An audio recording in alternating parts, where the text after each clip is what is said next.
I'm impatient, so I guess I have to do that. Impatience is not understanding the process. Esther's new house, it's on a hill, has an elevator in it. A really, really, really slow elevator. So slow, such a slow elevator, that she's fallen in love with the stairs. But when she's got bulky things or heavy things or suitcases or whatever, so she's in the elevator and she pretends that she's on the 21st floor.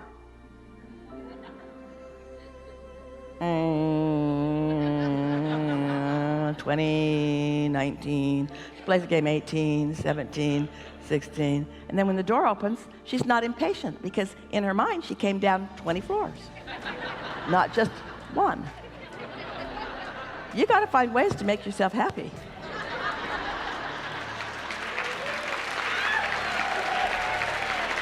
Because that elevator is always going to be slow. She can get in this elevator and get up to her floor in less time than she can get in her elevator and get up to her floor. And there's 20 floors difference.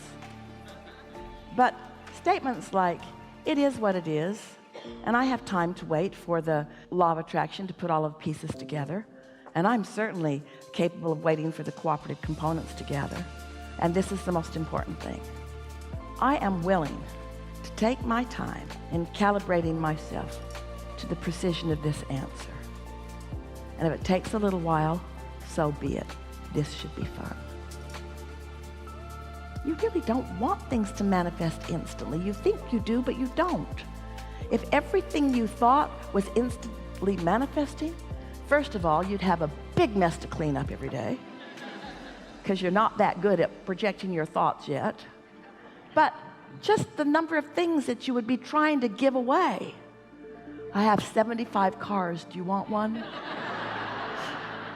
I just liked it, and then it was in my driveway. Didn't even take time to consider that I don't have that many places to go.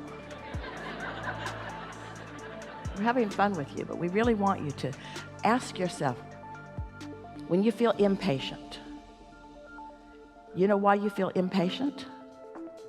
Because your inner being is patient. If your inner being weren't patient, meaning have eternity,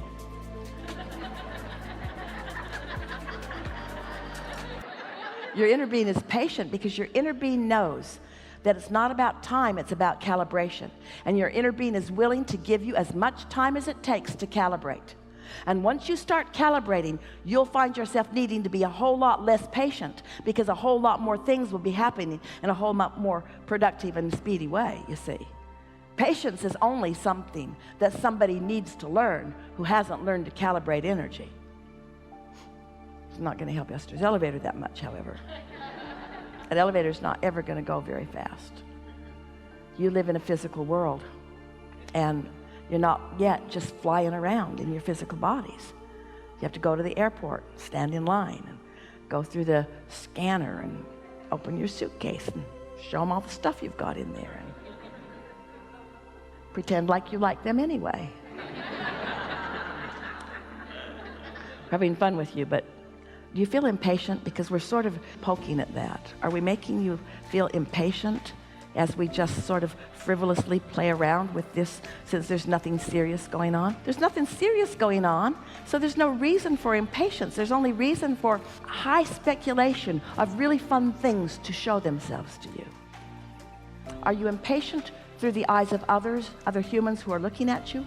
Or are you impatient because you think your inner being is there and you're not there yet?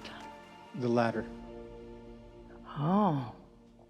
But you see, if your inner being were impatient, when you're impatient, you'd be in sync. How do I get in sync more? How do I do it more often? What things can I do? So I talk to myself a lot and I say, come on, man, you relax. And I don't relax.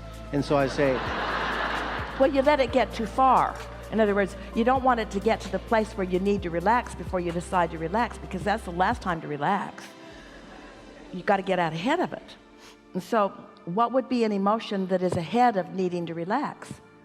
Give us an example of something that happens frequently where you feel impatient.